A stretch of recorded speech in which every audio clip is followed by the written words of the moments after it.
Coming to you live from the JRE Tobacco Aladino Mobile Studios, it's the Cigar Pulpit.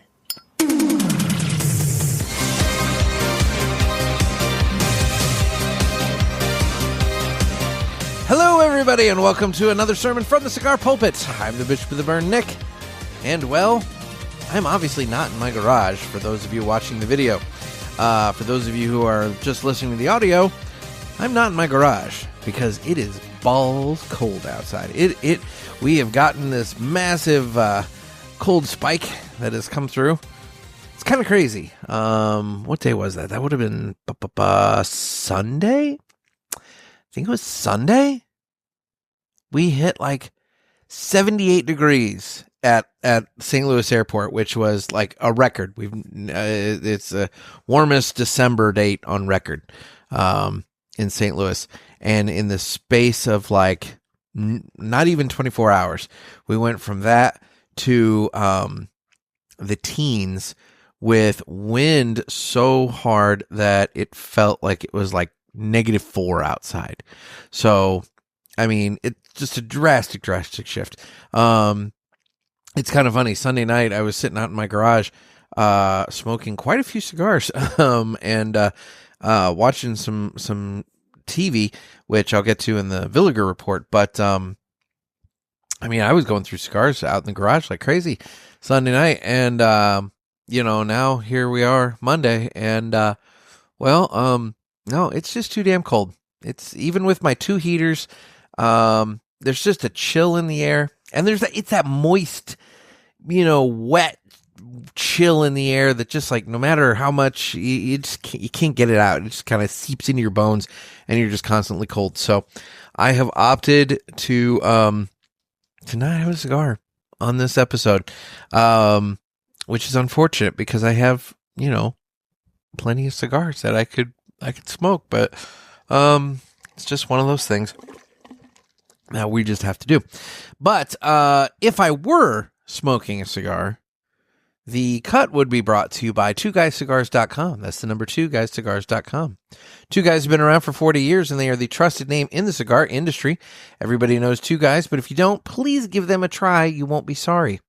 Family owned and operated, 2guyscigars.com does the very best to provide a great selection, fair prices, and excellent customer service.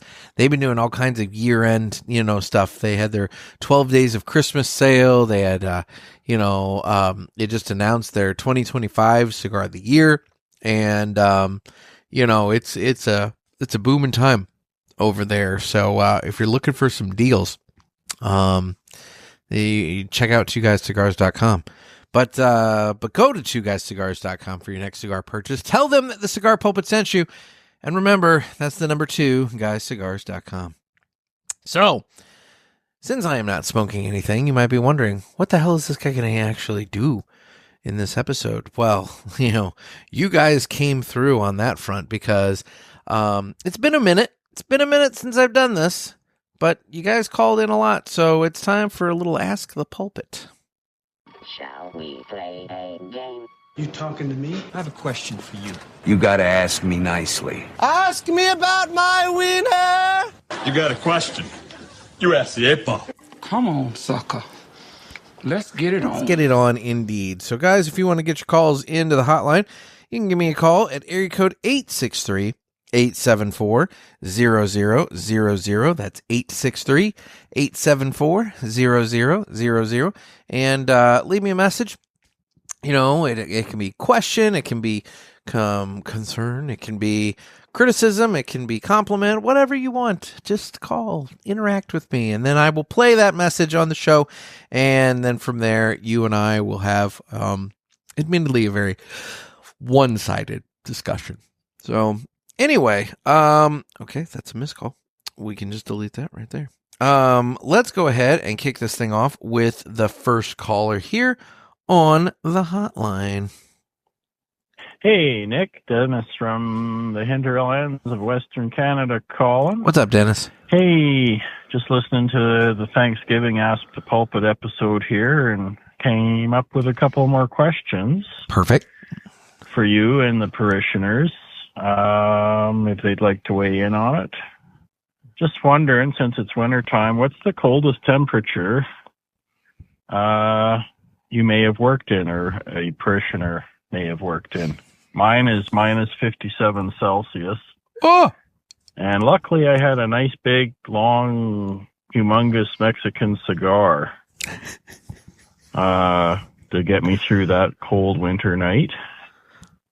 So, yeah, curious about that. And also, what's the strangest bet someone has made you to try and get a cigar away from you? This particular cigar I smoked, I can't remember what the hell it was called. It was a Mexican one. Came in its own cedar box. It was like a foot long or 10 inches. Maybe 50, 55 ring gauge. I'm not sure because it was a long time ago. But the derrick man on that rig I was working on way back when, he was after those cigars. And I said, well, I'll sell you one. I'm not just going to give it to you. So he made me a bet one night. And the bet was if he put the pipe dope brush in his mouth, I would give him the cigar. And I said, no way, no one's that crazy.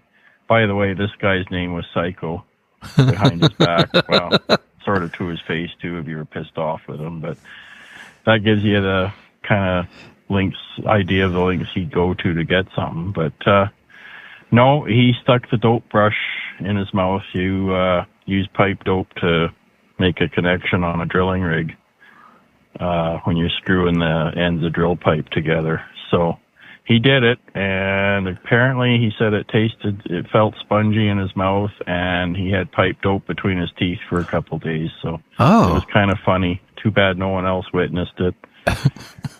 But yeah, weird bets on how people have tried to get scam cigars or get cigars from you without payment. Hopefully that provides some interesting questions for the folks. Take her easy. Hope you had a good Thanksgiving. And yeah, winter is here. Yay. Talk to you later, Nick. Stay smoky. How you do, Dennis? Winter is here, and I'm not saying yay. I'm curious about something though, but I couldn't check it while we were playing the thing. So let's go negative 57 Celsius to Fahrenheit. Because I am dying to know. Oh my God, that's negative 70.6 degrees Fahrenheit. That's ridiculously cold. I mean, I could have told that from negative 7 or 57 Celsius, but I didn't know, what it is in my more commonly, what I mean. Yeah, wow. Okay, you win. I don't know if anybody, I don't know. I've never been out in anything that cold. Hell, I'm sitting inside and not smoking this episode because it's right now, right this instant, it is 21 degrees Fahrenheit and feels like 8 with the wind. So it's just too damn cold out there, right now for me to, it's been so cold all day today. Anyway, so yeah, I've been fortunate. I've been soft. I've never had to work outside like that. And so I've never had to worry about working in the cold weather like that. So I don't have any good cold weather stories. And as for bets for cigars, I think that's also a case of being in the right environment with the right people to where that kind of thing is going to happen. And I tend to not be in those situations.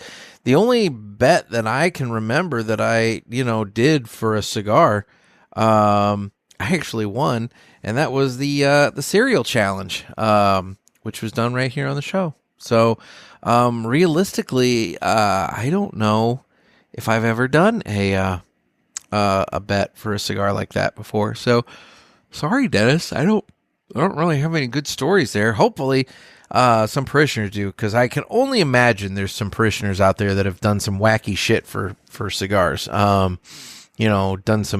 some extreme, bets or various things in order to get a cigar. So, they can call in. I think that's a fine idea, Dennis. But thank you for taking time out. It's always good to hear from you, buddy.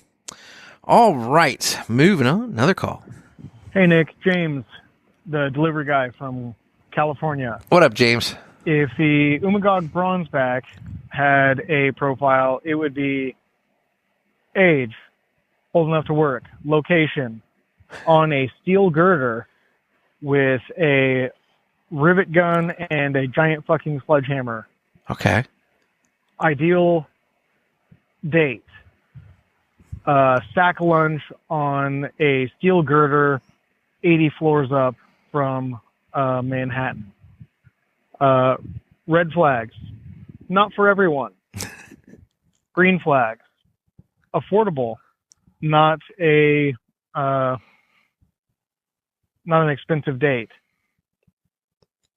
And I guess that's what I got. I don't know. I was feeling inspired after hearing that, and then I don't know what the fuck I'm doing. So anyway, Stay smoky, amigo. Glad you're feeling a little bit better. Hang in there, and I'll finish the rest of the episode. Dude, that was awesome. Yeah, so that's a flashback to the episode that we did about if cigars had dating profiles, and I like that. You know, I like that one a lot because actually I've smoked the Bronzeback once, maybe? No, at least twice. I think I've had it at least twice. And what I like about it is that your description of it, between the rivet gun, the ideal date, sitting sack lunch on the girder and everything like that, it definitely defines it as a very like manly, rugged, cigar. But at the same time, I like that. You got the red flag in there of not for everybody, the green flag of very affordable. I mean, no, that was a really good effort there for the dating profile for the Bronzeback. I appreciate that, James. It was really good. So thanks. That's awesome. Who else has more? Come on, James put up one. Let's see if we get some other dating profiles here. Let's see what we can do. All right, we got another call here. We got some more calls. Nick, you ignorant slut. Oh my! Depression is a very serious illness. Over 32,000 people commit suicide every year, according to a study in 2004. Yeah, that's the last year that it was available.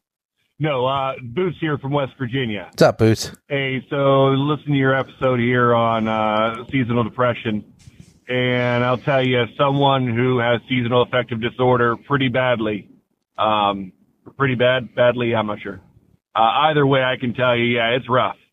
Mine's a little bit worse. It's not just the cold weather or the darker times. You could literally almost tell the weather based off my attitude and my mood. So even rainy, cloudy days affect me, something serious. So I left Georgia, which was, damn near one of the sunniest states in the country, and stationed out in Washington, right outside of Seattle, which is arguably the worst area for someone like me. Yeah. It took me about 4 years just to get to a point where I could tolerate the weather. A couple of things you mentioned were absolutely excellent and right on the money, brother. So the big one is sleep. Making sure you have consistent sleep and the right pattern as well. Don't sleep too much because that makes things worse. Don't get not enough because that's just as bad, if not worse. You have to have steady sleep. For me, I'm good between 4 to 6 hours. I know most people want 8. But whatever your normal sleep is, make sure that's what you're getting. Don't oversleep, don't undersleep, and also develop a schedule.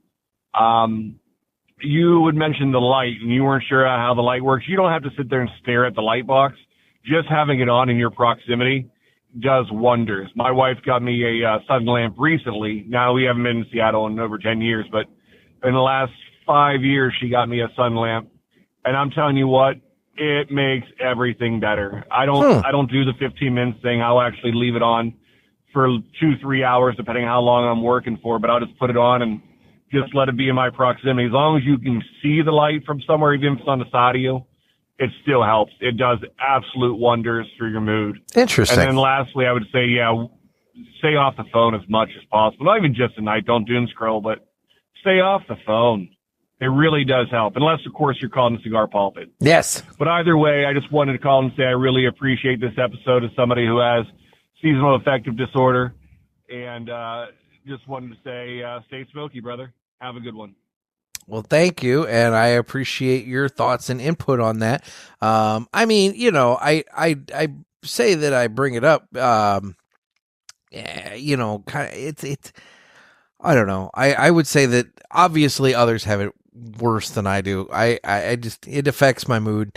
You know, today was one of those weird days. For example, it's super cold outside, but it was bright and sunny, so I didn't feel as gloomy about it all.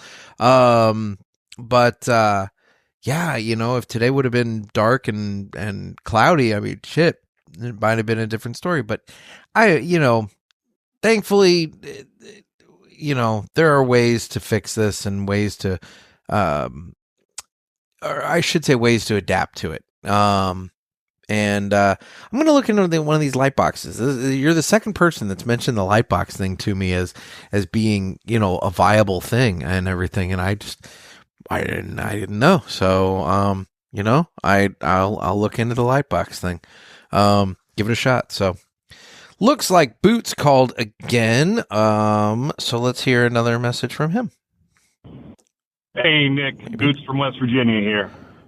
So on your thoughts about the Nicaragua issue, here's something nobody's talking about. There's a few of these countries that seem to double down anytime we threaten anything. And if we threaten 100% tariff, there's a chance they're going to double down and say they're not going to acquiesce to us. And then there's another trade embargo, and then Nicaragua becomes the next Cuba. So nobody's really discussing this. We just keep talking about what if the prices are really high, but what happens when you just can't get them at all? And it's no secret Nicaraguan tobacco is excellent, just like Cuban tobacco is really good, and it used to be the premier thing. Some would argue the Nicaraguan is the premier tobacco. And what if Nicaragua just says, the hell with the U.S., we're going to keep our production up, we're going to keep doing what we're doing, and we'll sell to the rest of the world.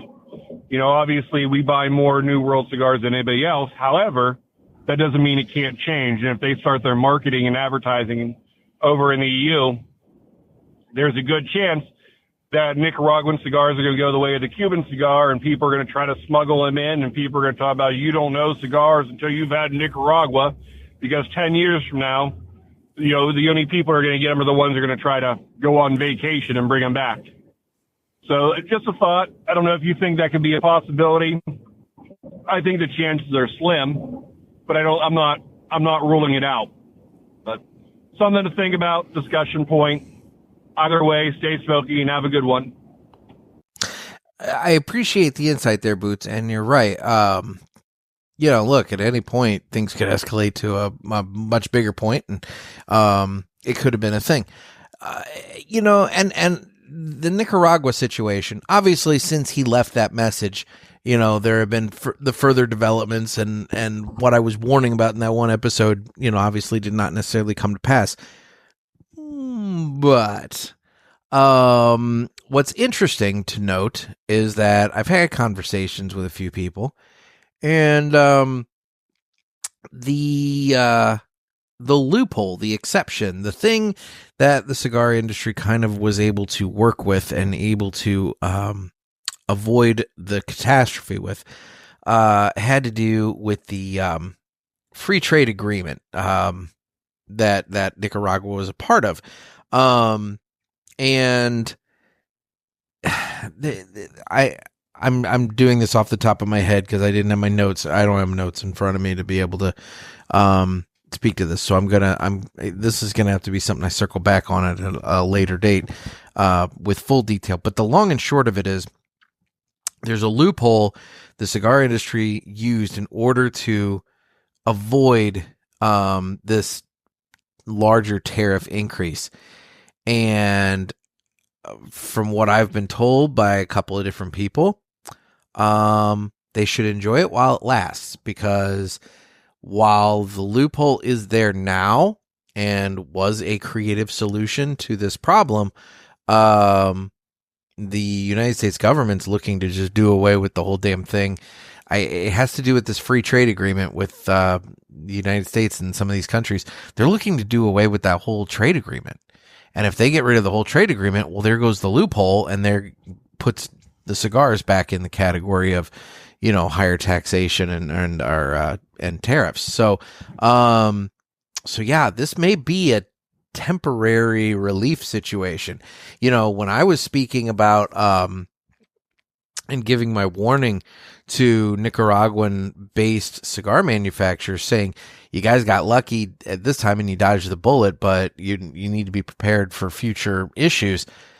That's still true, but the future issues might very well be the free trade agreement with the United States just dissolving, and then at that point the loophole that the cigars have gotten through on might disappear. So yeah, it's a sticky situation, and one that the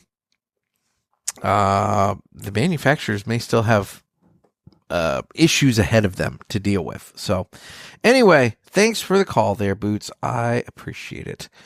Let's now see who we got. Oh, well, okay.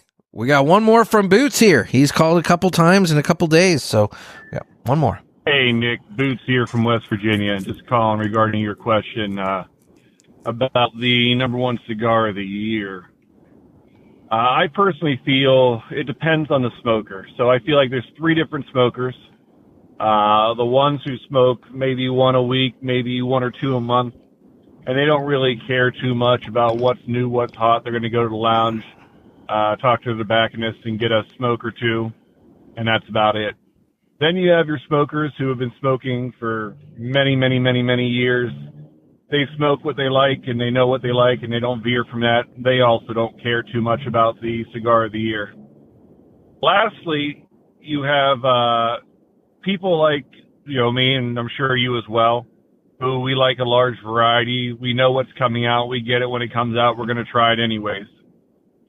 All three of these people really don't give two shits about what the cigar of the year is going to be. We're interested. We look at it, and then we say yes or no. Yeah, we agree because we've already tried it. Or, obviously they bought their way into that spot. Or what the hell are people thinking? Why is this cigar of the year when it's been out for 5 years already? I feel like the only people who really care are the newer smokers who don't know what they like. Or people who don't get a large variety based on their geographical location. Maybe they don't have a lot of shops around, and they don't like the internet to try new things. I could see that. And I think these are the people that care about the cigar of the year. They see that, and then they go and hunt it. Honestly, I think the companies probably see a good boost from that, maybe for a month or two. But I'm sure it does something for them. Now, is it worth all the advertising space they might likely have to buy to get it? I highly doubt it. But I think more than anything, it's just kind of like a badge of pride. And I get it. I'm sure Rocky Patel really enjoyed when the 60th hit a couple of years ago, got number two. No one's really going out and hunting down these Cubans that reach number one for sure. But again, I think mostly the cigar of the year is for newer smokers who don't know what they like yet. So that, like you said, the badge of honor, just that pride factor. So that's my two thoughts on it. Either way, stay smoky. Have a good one. I could definitely see that. It makes it easier for the newer, more casual smoker it puts the cigar in front of the newer or more casual cigar smoker in a more prominent way and helps them, get attention from that group. I see what you're saying there. The only thing about that is that the newer cigar smoker needs to be paying attention to that publication or that website, wherever we're talking about. I'm not necessarily saying any specific one. They need to be paying attention to that. I can tell you all day long, what the parishioner's cigar of the year was, but if somebody doesn't listen to this show, then they don't really give two shits, or if somebody doesn't read Cigar Aficionado or Cigar Journal or Half Wheel or whatever, it's like, what does it matter to them? What they, but I guess an award is an award is an award. And so it's one more thing that kind of helps make them stand out. So I could see that would be something that, they, would want for that group. Yeah, I don't know, but nope. Appreciate the insight. Got another call here. Let's move on. Hey, Nick. What's up, dude? What's is up? Dakota. So this is going to be relatively short for me, but I saw something that made me think of you. I sent it to you on Twitter because I couldn't find this particular thing on Facebook. But, so Dick Van Dyke has lived to be 100, right? And there is a book called 100 Rules for Living to 100 that is narrated by Tom Bergeron and Dick Van Dyke. Really? And it is, so far, it seems very excellent. I stated before, I am not a big autobiography person or whatever it is. I don't think it's like an autobiography. It's just like a book that's written by Dick Van Dyke, I believe. Yeah. But anyway, it's pretty freaking good. It's narrated again by him and Tom Bergeron. And it just seems right up your alley, dude. Anyway, check it out. Peace out. I will check it out, Dakota. That's a greatly appreciated little suggestion there. I'm glad he actually made it to 100 so that he could legitimately have the book, because it would really suck if he would have put out a book about 100 tips for living to be 100 and he doesn't make it to 100. But be false advertising on that book. But no, he made it, and that's good. I did see that we lost Bridget Bardot recently, and she obviously passed after the 2025 In Memoriam episode came out, and so she would have been one that was noted and included in that episode had she passed prior to the recording that. By the way, the artwork that I did for that episode, I had a couple people, more than a few people, including Noah himself, tell me that they thought that the artwork looked like I was making a memoriam for Noah. I had a candle in memoriam and I had his picture, but I didn't realize that it looked like it was like a memorial image for Noah himself. I didn't mean to imply that Noah was dead, so hopefully those of you who saw that image didn't think that, but evidently some of you did, so whatever. Noah is alive and relatively well. Last I talked to him, he was under almost a foot of snow and ice, so, I don't know if that's relatively well or not, but anyway, it's something. It's something, so. Alrighty, we got another call here. Well, this was going to be more of a statement than a question, but I guess I could rephrase. Okay. What is wrong with you? Oh, Lord. Don't answer that right away. Let me finish. We got so much time. Your assertion that Brickhouse, it would be a male cigar, completely overlooks one major detail, which is a 10-year commercial, 10 years worth of commercials running with the song Brick House. Valid. She's Marty, letting it all hang out. Valid. Get your shit together, Nick. You could do better. That's a valid point, Mr. Jonathan. I didn't consider the song about how she is a brick house. I was more just thinking of what is something strong and sturdy, but like a brick house. I would imply that would be more male. But on the flip side of that, I can see that, and yeah, I'll give you that. I'll give you that. Now, in terms of the question, what the hell's wrong with me?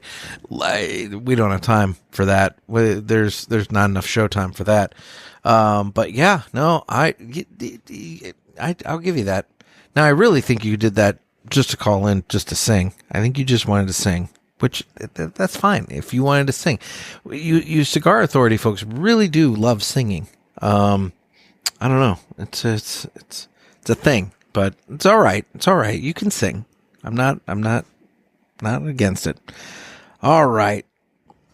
Good evening, Nick. This is a long-time listener, first-time caller. What's up? This is Fat Man from down in central Mississippi. Fat Man. Thought I'd give you a simian herpetitis 19 update. Ho, ho, ho. So apparently there's still one of the monkeys on the loose, according to some local social media posts that were floating around here recently. There was one caught on either a trail camera or a homeowner's camera just a few days ago. Not sure exactly what the location was. But as a person who actually drove through the accident scene the night of, many hours after the accident happened, and saw everyone come out of the interstate median wearing surgical gowns, hairnets, rubber gloves, and surgical masks, I think there's probably more to this story than what's being told. I think it'd be a great one for Trey Mack to investigate for us and give us an update on another show, along with maybe a few other conspiracy theories that he's got cooking up. One compliment I'd like to give you, though, is I like the fact that you do travel around to different other cigar stores and you don't exclusively buy from one. I think it'd be cool to kind of let other people chime in on what some of the stores that they go to, and depending on the area that they're in, maybe not name the stores by name, but share their experiences with other cigar stores around the areas as well. One other thing, many episodes ago, several months ago, as a matter of fact, you were smoking a Buffalo 10 box press. I happened to have the same cigar one day, and it also smoked like crap. So yours was not exclusive. Not sure what was going on there. Thought I would share that with the group. Stay smoky, stay safe. Thank you. Appreciate the call, Fat Man. And okay, let's go over those points one by one here. So the Buffalo 10. Sorry you had a bad experience with that cigar as well. I definitely, Noah, I think it was Noah and I had a really bad experience with that cigar. But on the flip side of that, that's the first and only time I've had that bad experience with that cigar. I've bought at least 2 different bundles of the Buffalo 10 in the past, and then that was a sample. I think we got it TPE, and that's the first and only time I've ever had an issue with that cigar.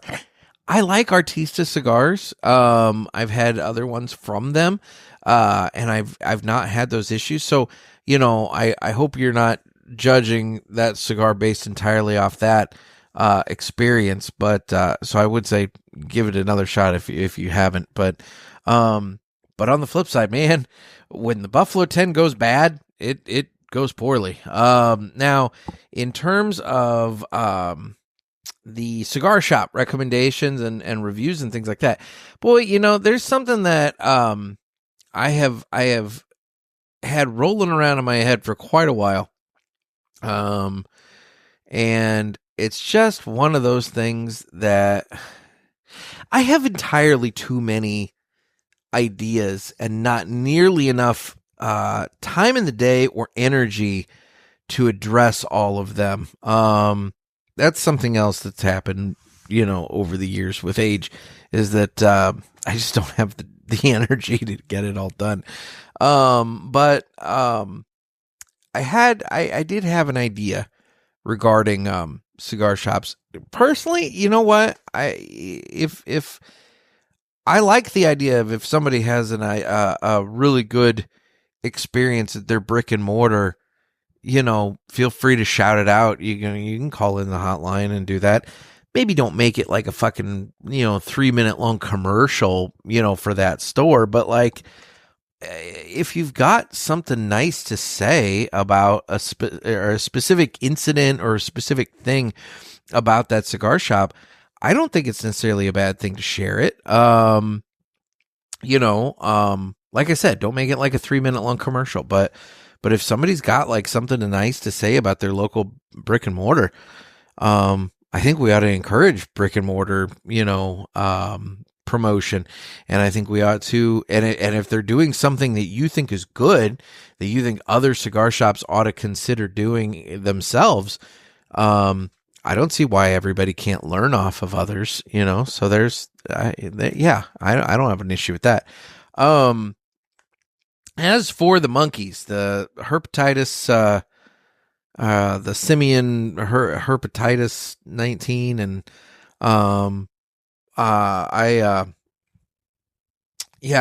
Tramac. I need to sick Tramac on that one. The fact that there's still one of those monkeys running around that they haven't caught yet is kind of concerning.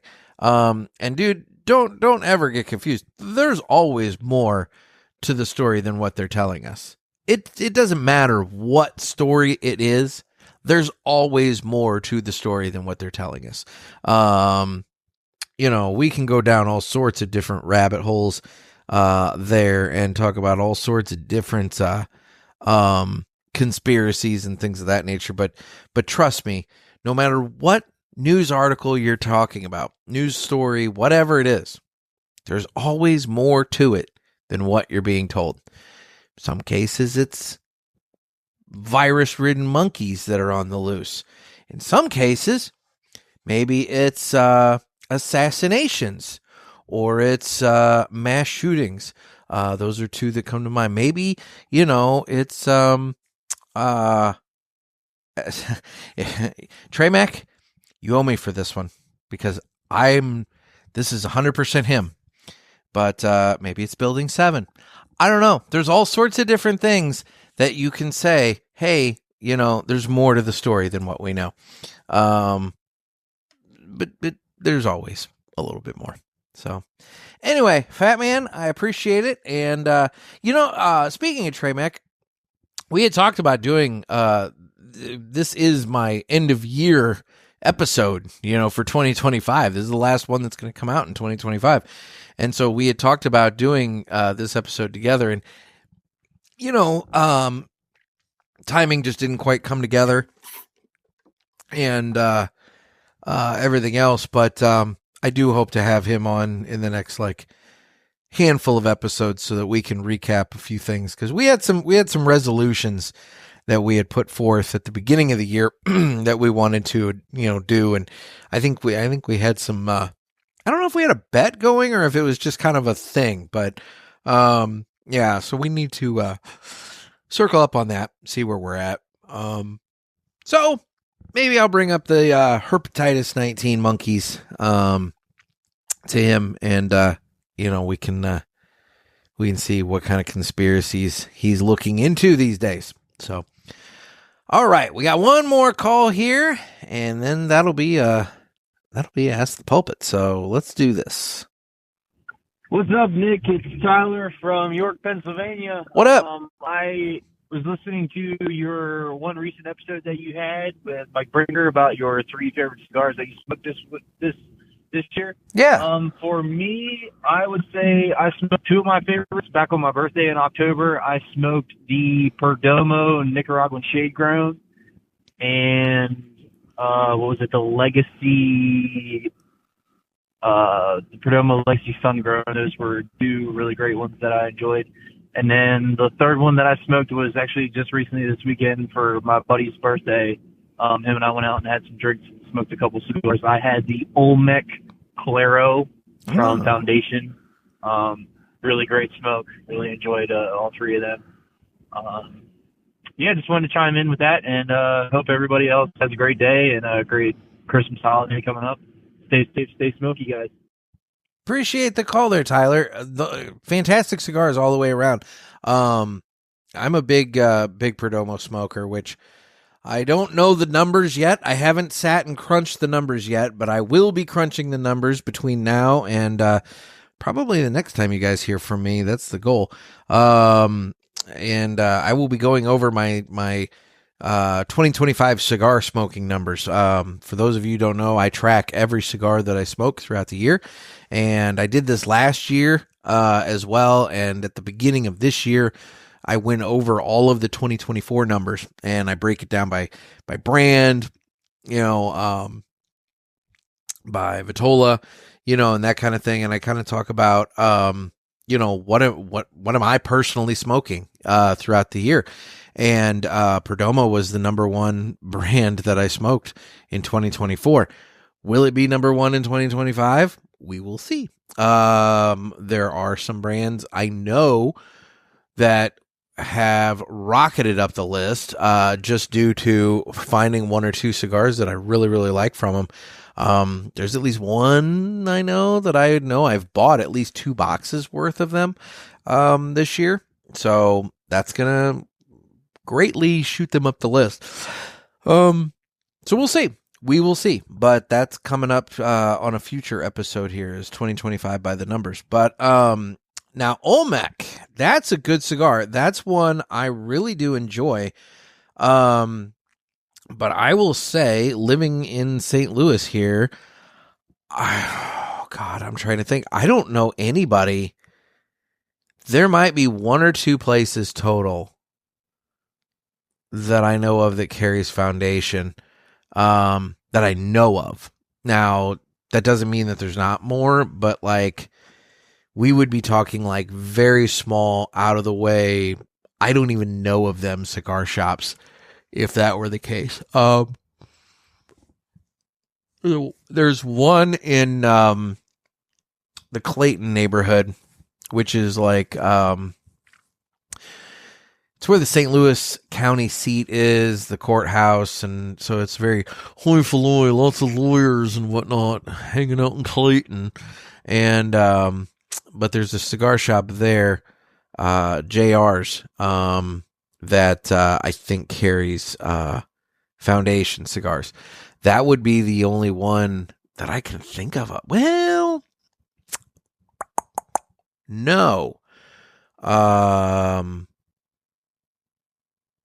Grand Cru and Soulard also carries Foundation cigars. So, yeah, I can think of maybe 2 places that carry Foundation. My point to that is I don't get Foundation a whole lot. And when I do stumble across them, I do tend to buy them just because it is something different and unique. Whenever I go to a different cigar shop, I always try to find something that I can't get at home locally easily. You know, you want to try and find those unique items that you don't see at home all the time. Foundation's one of them. That's one of those brands that if I find it at a cigar shop, I tend to go ahead and buy it because I don't see it around that much.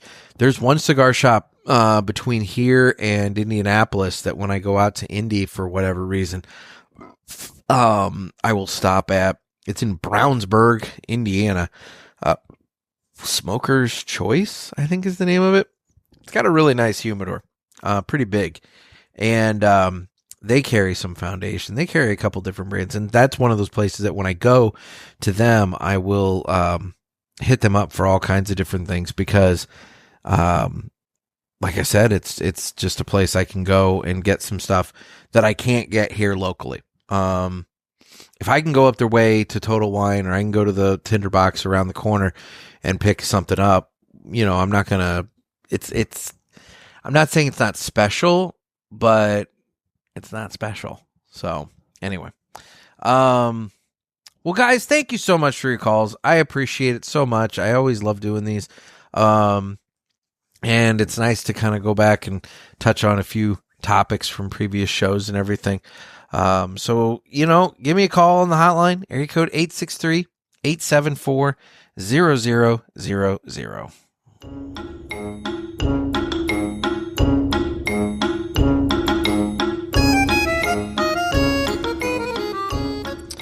All righty. Why don't we go ahead and jump right into this now? It's time for the Villiger Cigars Entertainment Report. Brought to you by Villiger. Villiger Cigars, one of the leading cigar and cigarello manufacturers in the world, founded in 1888 and still family-owned and operated. Head over to VilligerCigars.com and check the store locator to find a shop near you that carries them. We guarantee that Villiger Cigars will be a wonderful addition to your humidor and cigar rotation. All right, so I have been watching a ton of TV over this Christmas break, in that post-Christmas, pre-New Year's kind of window that I'm in. Because Christmas Eve and Christmas Day, busy as shit. Busy days.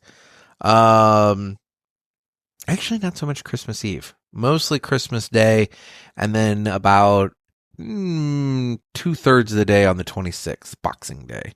Those were busy days. Christmas Eve, actually, I was able to relax. I'm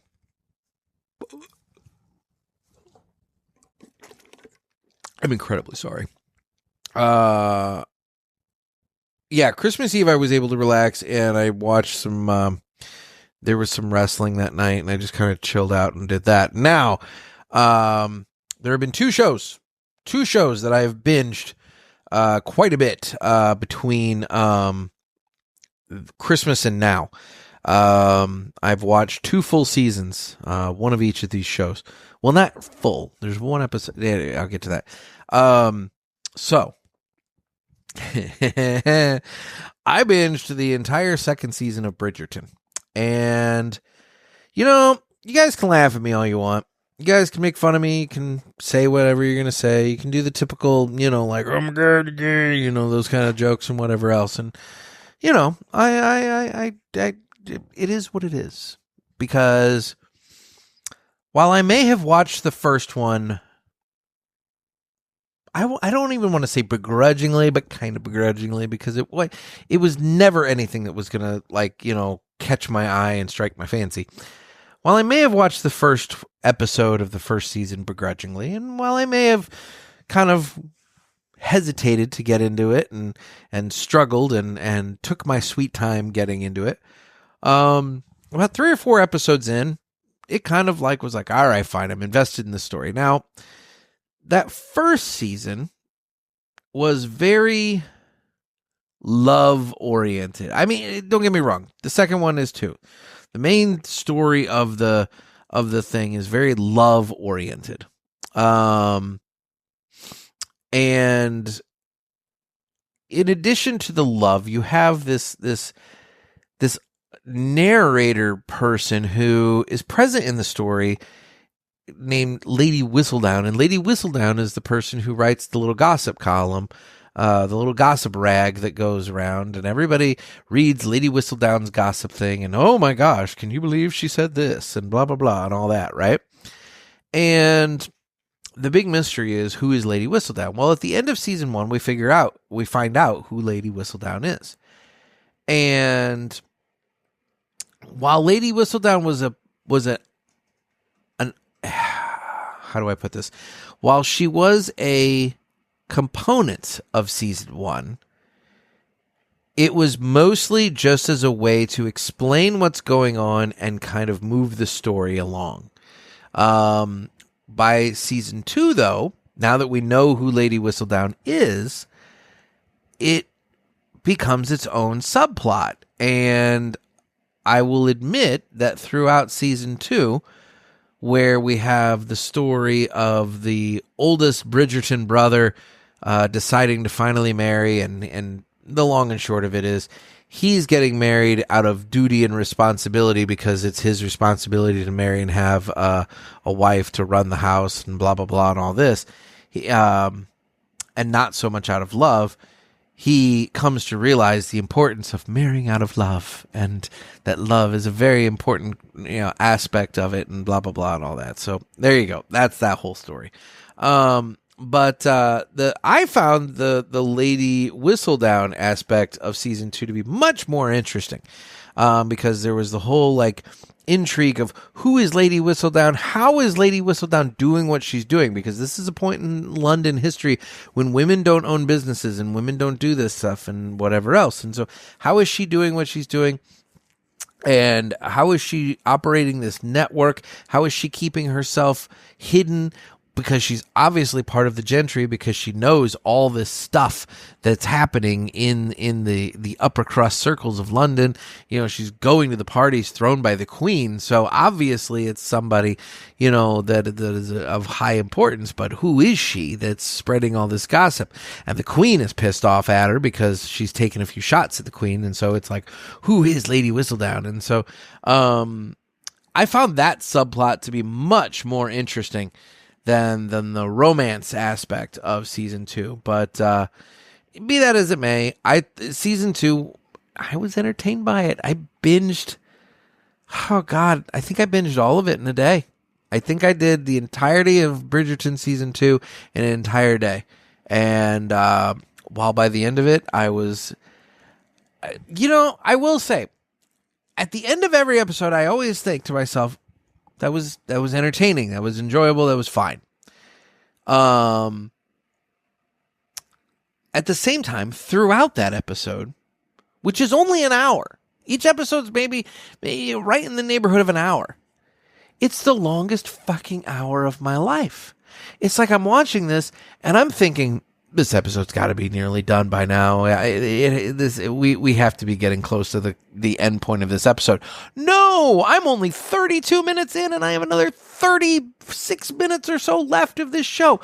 And it's like, how in the hell am I only halfway through this? This feels like it's been going for an hour already.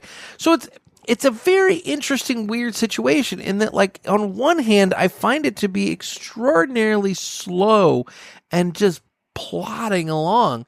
But on the other hand, I'm not uninterested and I'm not unentertained and I'm not bored with it and I'm not like wishing it off. When the episode ends, I'm like intrigued enough to go ahead and let it roll into the next one.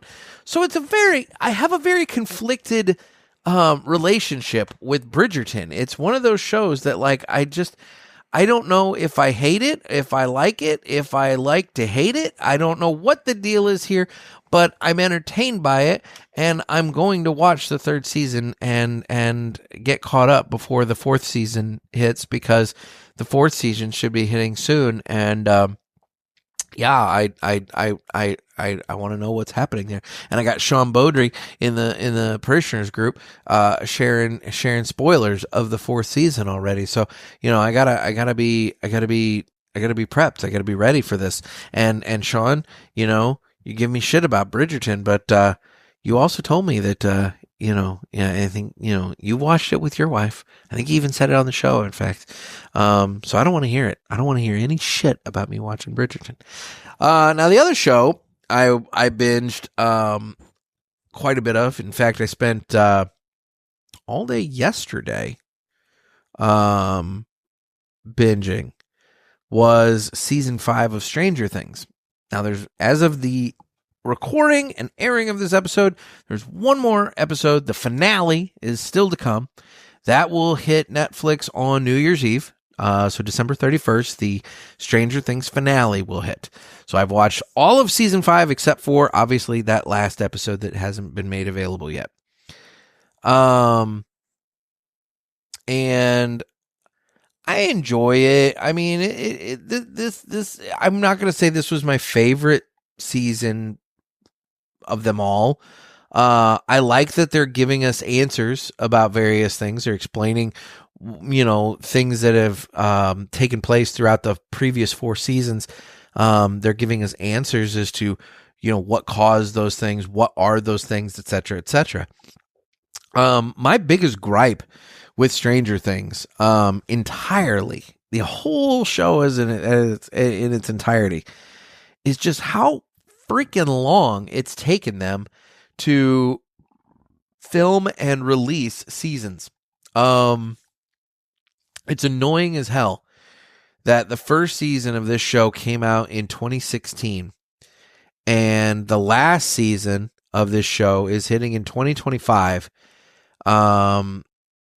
You have 9 years for 5 seasons of TV, which, maybe that's not so bad, but like, it's been a long time. And when you're dealing with child actors, you gotta get on it. You gotta bang that shit out, because it doesn't take long for these kids to become adults really rapidly. And what's really messed up is, we're seeing these, they're doing a lot of like flashback sequences in season 5 to various things that happened in previous seasons. So we're seeing footage of some of these kids from season 1 when they're kids, and then they're showing them now, and they are straight up young adults. And then there's Millie Bobby Brown, or whatever the hell she's going by these days, the girl, the psychic girl 11, she's got, she's been married, first of all. I mean, she's gotten married since this show ended. So, I mean, she's aged up enough to the point that she's got a husband now. But she also has definitely, I don't know. She did a lot of Botox, and it's unfortunate because she's a young woman and she shouldn't have needed any of that. And it has created quite the defined jawline, and it's very interesting.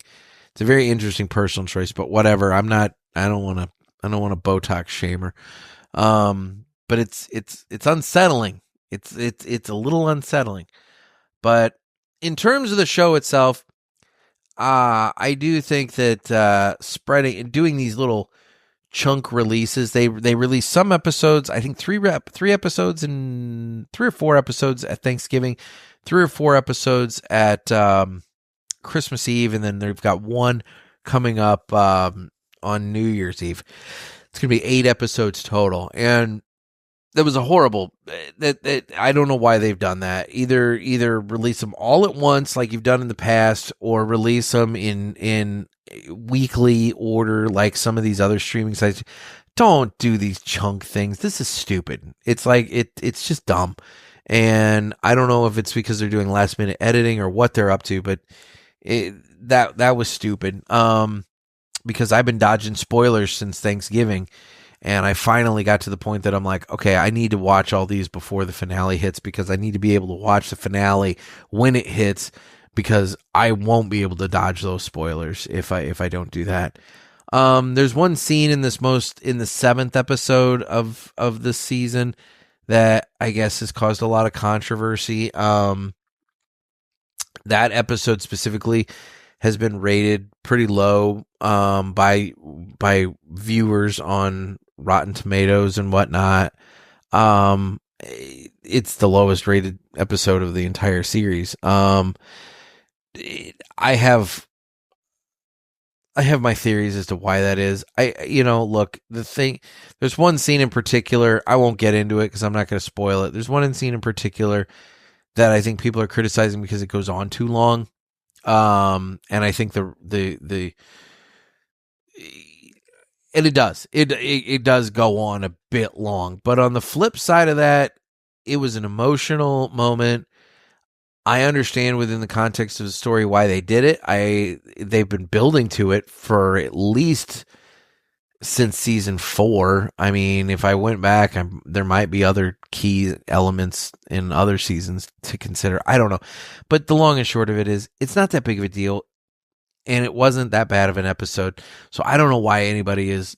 I know why they're shitting on it to the extent they're shitting on it, and that's not right. So for what it's worth, if you're one of those people that actually pay attention to Rotten Tomatoes, that last episode of season 5 that's out right now is not...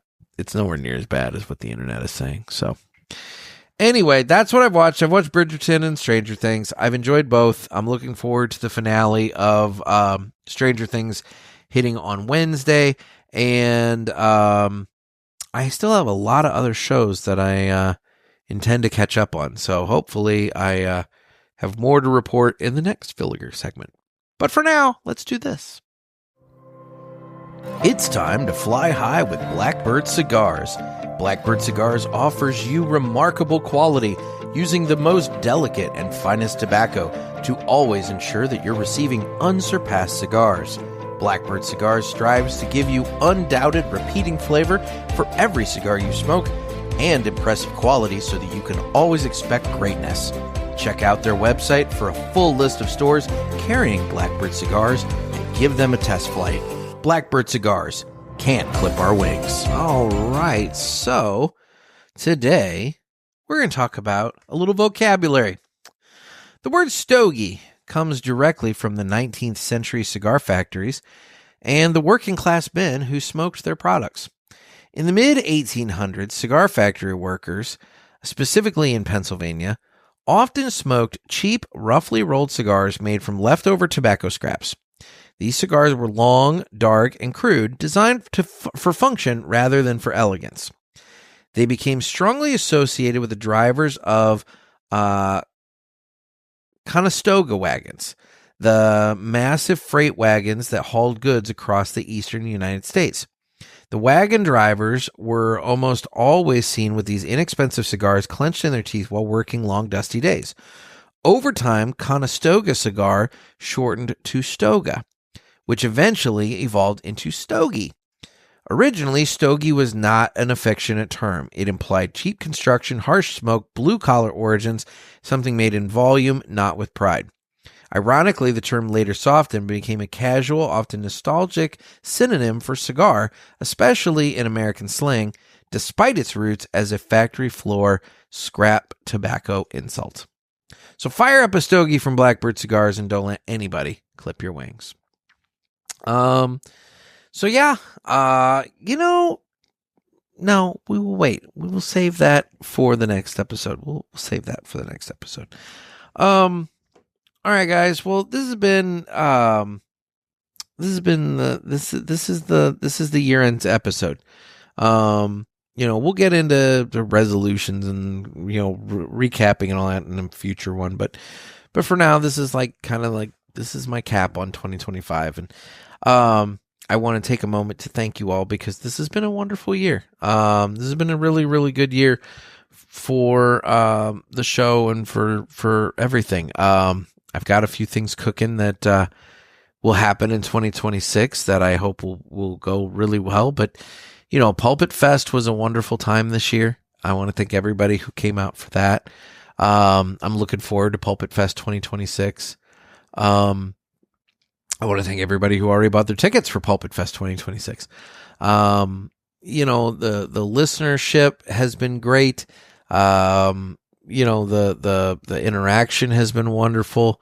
And, it's always really, really nice, to see, efforts being rewarded. And so I appreciate all of you rewarding me for putting out this thing. Cause, I could put this out, but if nobody cares, then it's just going to sit there and die. So I appreciate you guys taking time to listen and take part. I am available on Instagram at the Cigar Pulpit. I am on Facebook where we have the Pulpit Parishioners group. I'm on X, Twitter, whatever you want to call it. You can watch this on Rumble and YouTube. And I need your calls for the Ask the Pulpit shows. I appreciate those a lot. So give me a call on the hotline. Area code 863-874-0000. That's 863-874-0000. And for those of you who haven't done it yet, head on over to cigarpulpit.com and sign up for the newsletter. It's free. It will start up here soon. Very, very soon. It's going to start in January. I'm looking for about mid-January on that one. So, we got the newsletter that'll be starting up, and it'll hit your inbox once, maybe twice a month. I'm not going to blow you up, and we'll go from there. But head on over there and sign up for that. I'm trying to think. Oh. Nominations ended for Parishioner Cigar of the Year. That is now done. So the list is locked.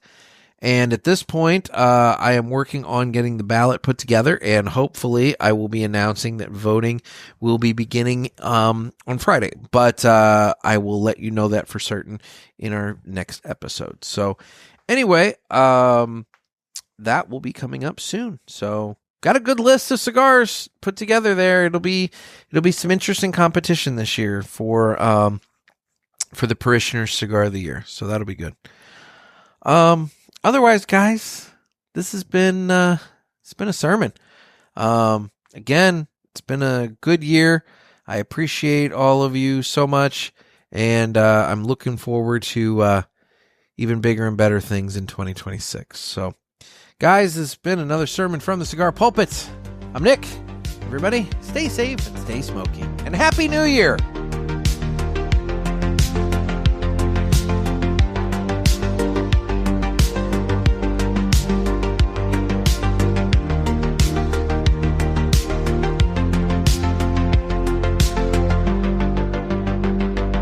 Take it easy, everyone.